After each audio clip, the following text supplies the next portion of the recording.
Profit and loss నుంచి చాలా important model question ఇది. ఈ క్వశ్చన్ చాలా మందికి ఇప్పటికీ కన్ఫ్యూజింగే. దీన్ని చాలా సింపుల్గా ఎట్లా సాల్వ్ చేయాలి మనం చెప్పుకుందాం. If price of an apple is reduced by 30%, it enables the customer to buy 5 more apples for 140 rupees. Find reduced rate. ఈ క్వశ్చన్ ఫస్ట్ మనం అర్థం చేసుకుందాం.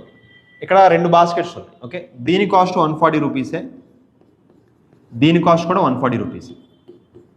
ఇందులో తక్కువ యాపిల్స్ ఉన్నాయి, ఇందులో ఎక్కువ యాపిల్స్ ఉన్నాయి. ఓకే, ఇనీషియల్గా 140 రూపీస్కి కొన్ని యాపిల్స్ వచ్చినాయి, ఎన్నో మనకు తెలియదు. Okay, Apple cost 30 rupees reduce అయ్యింది. ఓకే, అప్పుడు ఏమవుతుంది, 140 రూపీస్ అతను కట్టక్కర్లేదు ఈ బాస్కెట్కి. 140లో 30% సబ్ట్రాక్ట్ చేద్దాం.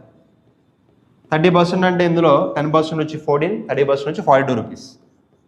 సో యాపిల్ రేట్ తగ్గడం వల్ల అతనికి 42 రూపీస్ డిస్కౌంట్ వచ్చింది. ఆ డిస్కౌంట్తో అతను ఏం చేశాడు, కొన్ని ఎక్స్ట్రా యాపిల్స్ అతను కొనుక్కోగలిగాడు. ఎన్ని ఎక్స్ట్రా యాపిల్స్? ఈ got 5 more apples for the same 140 rupees. అదే 140 రూపీస్ వల్ల రేట్ తగ్గడం వల్ల అదేదైతే మిగిలిందో డిస్కౌంట్, అదే డబ్బుల్ని పెట్టి మళ్ళీ అతను ఒక 5 యాపిల్స్ ఎక్స్ట్రా కొనుక్కున్నాడు. అప్పుడు ఒక్కొక్క యాపిల్ కాస్ట్ ఎంత పడినట్టు, 42ని 5తో డివైడ్ చేస్తే మనకి 8.4 వస్తుంది. So reduced cost of the Apple is 8.4.